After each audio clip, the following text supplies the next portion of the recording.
Assalamualaikum warahmatullahi wabarakatuh. Di sini saya dari kelompok 14 ingin mempresentasikan tentang teori Gibbs Marshall Mauss. Saya bersama Mbak Mudali ingin mempresentasikan tentang materi tersebut. Yaitu pertama, teori pemberian. Mauss mengatakan bahwa pada dasarnya tidak ada pemberian yang sama, cukup, atau gratis. Segala bentuk pemberian selalu diikuti dengan sesuatu pengembalian atau kembali imbalan. Mauss juga memperlihatkan bahwa pada pemberian yang tidak menuntut diberikan imbalan atau pengembalian oleh si penerima, contohnya adalah sedekah.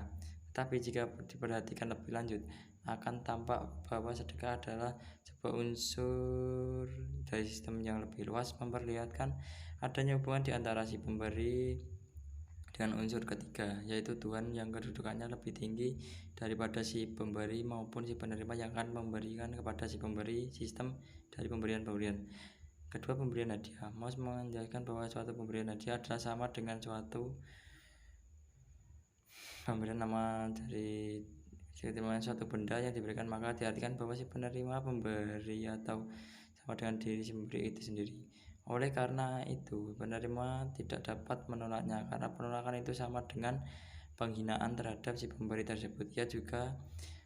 Itu juga sebabnya mengapa suatu pemberian harus diimbali dengan pemberian kembali kepada si pemberi oleh si penerima hadiah. Bila seseorang menolak sesuatu pemberian, di samping dapat diartikan sebuah ketidakmampuan si penerima untuk menerima mana kehormatan si pemberi. Dalam hal terakhir ini, si penerima golongan dalam kategori yang lebih rendah kedudukannya daripada si pemberi. Tukar menukar pemberian. Mauss juga mengatakan kebiasaan saling tukar menukar pemberian adalah suatu proses sosial yang dinamik, melibatkan keseluruhan anggota masyarakat. Sebagai sistem menyeluruh, proses dinamik tersebut terwujud melalui hakikat saling memberi yang mengharuskan si penerima untuk melebihi pengembalian pemberian, yang menjamin adanya persaingan kedudukan dengan hormat dan pihak-pihak yang bersangkutan, sehingga saling tukar menukar tersebut tidak ada habis-habisnya dalam waktu-waktu dari generasi ke generasi. Dalam sistem tukar menukar ini, setiap pemberian harus dikembalikan dengan suatu cara khusus yang menghasilkan suatu lingkaran kegiatan yang tidak habis dari suatu generasi ke generasi berikutnya. Nilai pengembalian barang diterima karena bersamaan dengan pemberian tersebut adalah nilai kehormatan dari kelompok yang bersangkutan. Menurut Mauss, 1992 yang dipertukarkan sebagai prestasi yaitu nilai barang menurut sistem-sistem makna yang berlaku dalam masyarakat yang bersangkutan dan bukannya nilai harfiah dari barang pemberian tersebut. Menurut Mauss, prestasi yang dipertukarkan adalah prestasi menyeluruh karena tukar-menukar tersebut melibatkan keseluruhan aspek kehidupan dan berlaku di antara kelompok-kelompok dan bukan di antara individu-individu secara pribadi.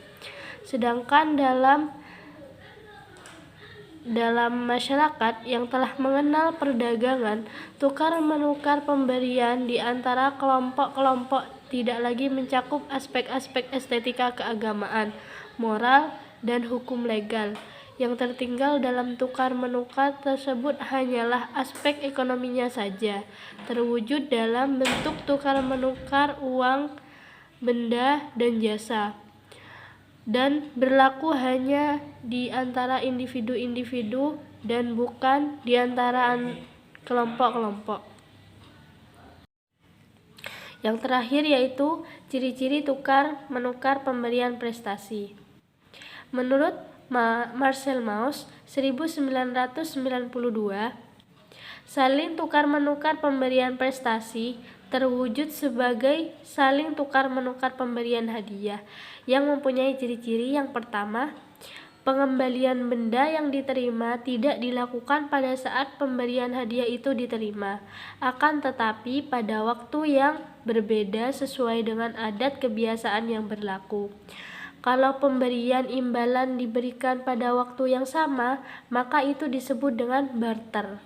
Yang kedua, pengembalian pemberian hadiah yang diterima tidak berupa barang yang sama dengan yang diterima, akan tetapi dengan barang yang berbeda.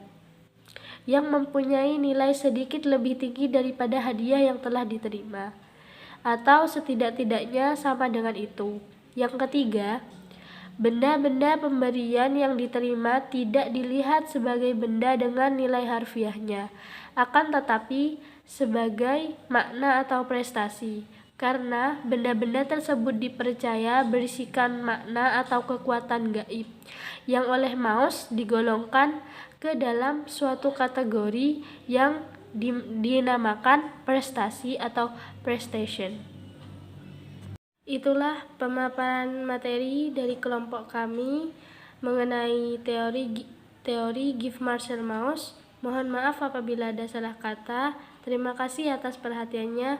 Wassalamualaikum warahmatullahi wabarakatuh. Pada yang telah disampaikan Mbak Musdalifah dan saya tadi tentang mengenai teori Marcel Mauss, ada kaitannya dengan fenomena sosial budaya, yaitu dengan adanya sifat saling memberi, maka akan menimbulkan rasa saling memiliki dan rasa saling bergantungan satu sama lainnya. Karena saling memberi merupakan contoh sikap yang baik. Seperti contoh, tangan di atas lebih baik daripada tangan di bawah, dan memberi lebih baik daripada menerima.